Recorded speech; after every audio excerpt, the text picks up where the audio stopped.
بلاول ابھی تربیت یافتہ نہیں، کچھ وقت لگے گا۔ بلاول پڑھا لکھا ہے لیکن تجربہ ہوتا ہے۔ آصف زرداری کا بلاول کے بزرگ سیاستدانوں کو آرام کرنے کے بیان پر رد عمل۔ کہا بلاول کو بیانات سے نہیں روکوں گا، بلاول گھر بیٹھ گیا تو کیا کروں گا۔ نئی نسل کہتی ہے بابا آپ کو کچھ نہیں پتا، ٹکٹ دینے کا اختیار میرے پاس ہے، بلاول کو بھی میں ہی ٹکٹ دوں گا۔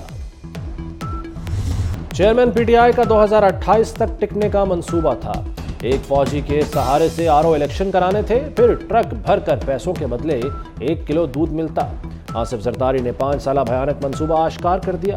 انٹرویو میں مائنس زرداری پیپلز پارٹی کا راز بھی فاش کر دیا۔ کہا پی ٹی آئی حکومت نے ہم سے اتحاد کا کہا، 6 وزارتوں کی پیشکش کی گئی۔ پی ٹی آئی حکومت مائنس زرداری چاہتی تھی، مجھے ملک سے باہر جانے کو کہا گیا باقی پیپلز پارٹی اتحاد کر لے۔ چیئرمین پی ٹی آئی معیشت کے دشمن تھے۔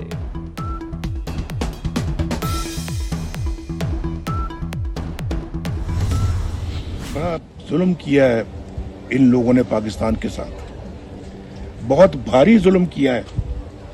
یہ کردار تھا ان لوگوں کا، یہ کردار تھا، یعنی منہ میں رام رام، بغل میں چھری اور منہ میں رام رام۔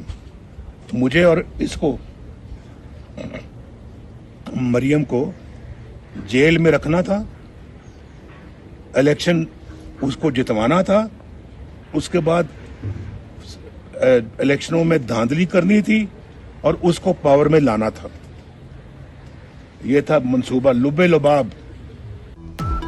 2017 میں ملک پر تلواروں اور کلہاڑیوں سے وار کیا گیا، ہنستے بستے ملک کو اجاڑ دیا گیا، بیٹے سے تنخواہ نہ لینے پر مجھے نکالا، مریم اور مجھے جیل میں ڈال کر الیکشن میں دھاندلی کرائی، پی ٹی آئی دور میں تباہی پھیر دی گئی۔ نواز شریف کا مری میں کارکنوں سے خطاب، کہا بغل میں چھری منہ میں رام رام۔ ملک کو برباد کرنے والوں کا یہ کردار تھا، قوم کو دھوکہ دینے پر اللہ معاف نہیں کرے گا، ایٹمی دھماکے کیے جھوٹ بول کر ووٹ نہیں مانگوں گا۔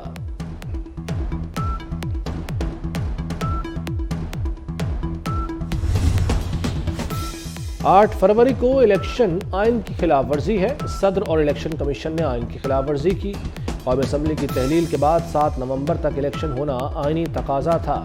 انتخابی تاریخ کیس میں جسٹس اطہر من اللہ کا اضافی نوٹ، لکھا 90 دن میں الیکشن یقینی بنانا صدر کا کام تھا۔ آئین کی خلاف ورزی بہت سنگین ہے، الیکشن کمیشن خاموش تماشائی نہیں بن سکتا۔ سائفر کیس میں چیئرمین پی ٹی آئی کو منگل کو عدالت پیش کرنے کا حکم، ٹرائل 29 اگست سے پہلے کی پوزیشن سے آگے بڑھے گا۔ سائفر کیس کی سماعت اڈیالہ جیل کی بجائے جوڈیشل کمپلیکس میں ہوئی۔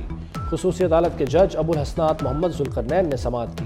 190 ملین پاؤنڈ اسکینڈل میں چیئرمین پی ٹی آئی کا مزید 4 روزہ جسمانی ریمانڈ منظور۔ احتساب عدالت کے جج محمد بشیر نے اڈیالہ جیل میں سماعت کی۔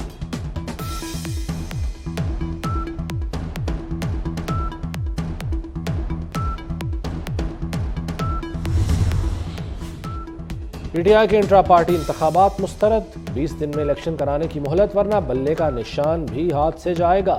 ڈھکوسلا الیکشن کرا کے الیکشن کمیشن کی آنکھوں میں دھول جھونکنے کی کوشش ناکام ہو گئی۔ الیکشن کمیشن نے 13 ستمبر کا محفوظ فیصلہ سنا دیا۔ 9 مئی کو ہونے والے تمام واقعات کی جلاؤ گراؤ کی توڑ پھوڑ کی مذمت کرتا ہوں۔ میں یہ اعلان کرتا ہوں کہ میں پاکستان تحریک انصاف اور سیاست سے غیر کی اختیار کر رہا ہوں۔ 9 مئی کے واقعہ کے بعد پی ٹی آئی کے موقف کو عوام میں دفاع کرنا نہیں کر سکا، اس لیے میں پی ٹی آئی سے علیحدگی کا اعلان کرتا ہوں۔ یہ جو ثانیہ ہوا 9 مئی کو، اس کی جتنی بھی مذمت کی جائے کم ہے، اور میں اب یہ 9 مئی کے واقعے کے بعد میرے لیے اور میرے دوستوں کے لیے عملی سیاست میں جو ہے مزید جو ہے اس پہ کام کرنا اور اب جو ہے ایکٹیویٹی جاری رکھنا بڑا مشکل ہے۔ لاہور ڈویژن سے پی ٹی آئی کا صفایا ہو گیا، P T I ticket holders نے ٹکٹس واپس کر دیے۔ عبدالکریم خان اور خالد گھرکی نے پی ٹی آئی کو الوداع کہہ دیا۔ شیخو پورہ سے ملک محمد اقبال، سانگلہ ہل سے طارق محمود باجوہ پارٹی چھوڑ گئے۔ قصور سے ندیم ہارون نے تحریک انصاف کو خیرباد کہہ دیا۔ سابق اسپیکر قومی اسمبلی اسد قیصر رہا ہونے کے بعد دوبارہ گرفتار، اسد قیصر کو ایبٹ آباد کی اینٹی کرپشن کورٹ نے ضمانت پر رہا کیا۔